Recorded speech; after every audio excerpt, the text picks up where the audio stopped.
So we're here with Shay and Brad, and probably the biggest horizontal weapon I have ever seen. Because, my God, the reach from here to here is just... It's over 3 feet of reach. It's over 3 feet of reach. Well, it's, yeah 48 inches.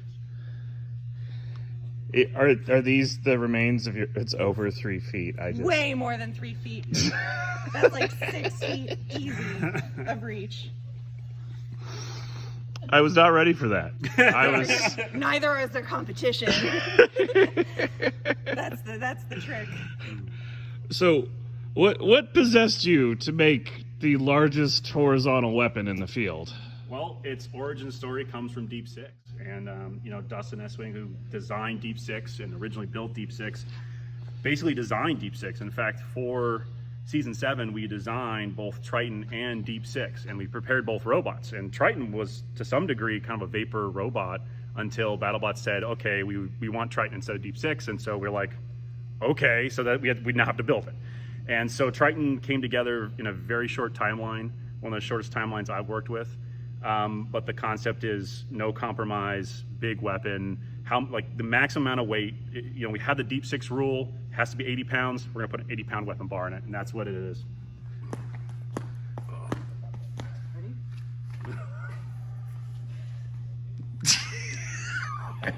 And it does fit the Deep Six blade. Yeah, and the Deep Six blade will fit in the same, the blades are all interchangeable, so we can put this blade on Deep Six, and Deep Six blade can go on here, and we still continue to work on Deep Six to this day, so we're still ready for it. And I see Dustin is with you even now. Always. We always have a tiny Dustin with us. One way or another.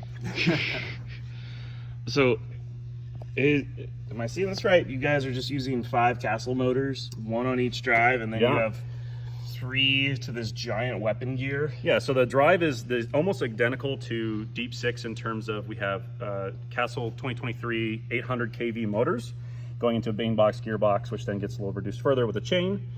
And it's all sensorless.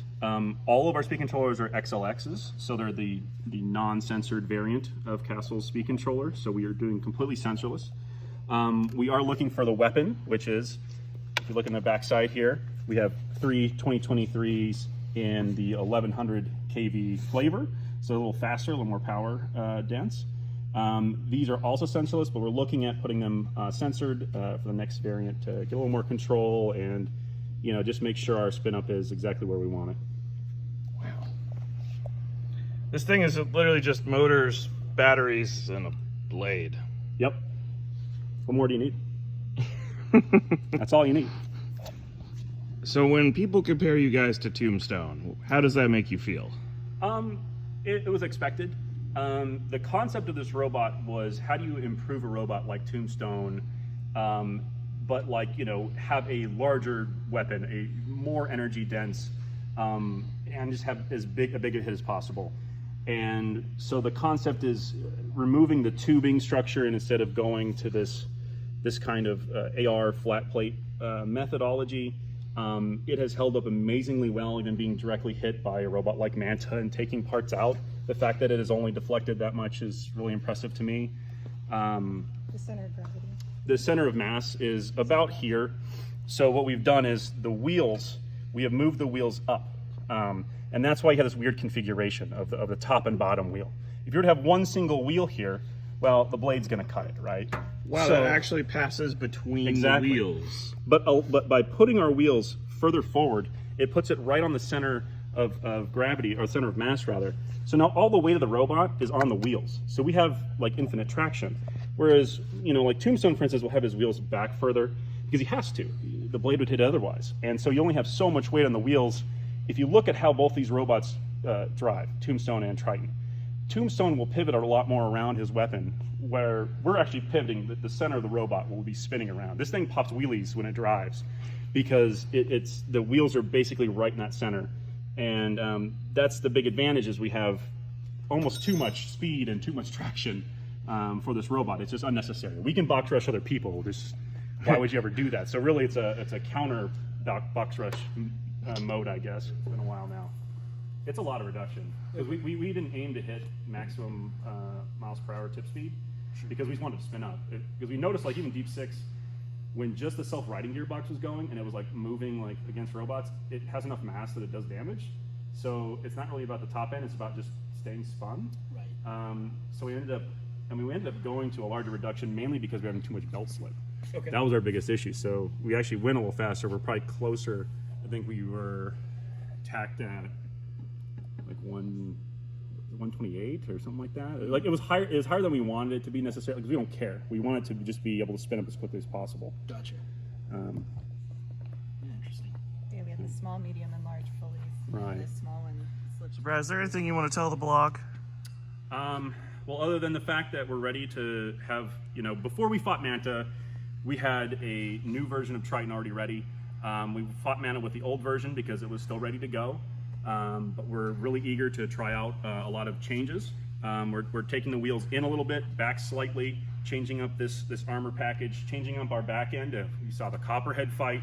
If you know, our batteries went everywhere. So we're intending to basically scrunch this up, pop it out a little bit, protect it more with more Tegris, more UHMW, more plastics, while still maintaining that rigid frame. And making sure we can have the biggest reach we can on our blades. So we have improvements for this robot. We have a Deep 6 that is even better than it was the last time it fought. So we're ready to fight either robot, and we want to build both of them. And we want to see what happens when the largest weapons in the game hit every other robot.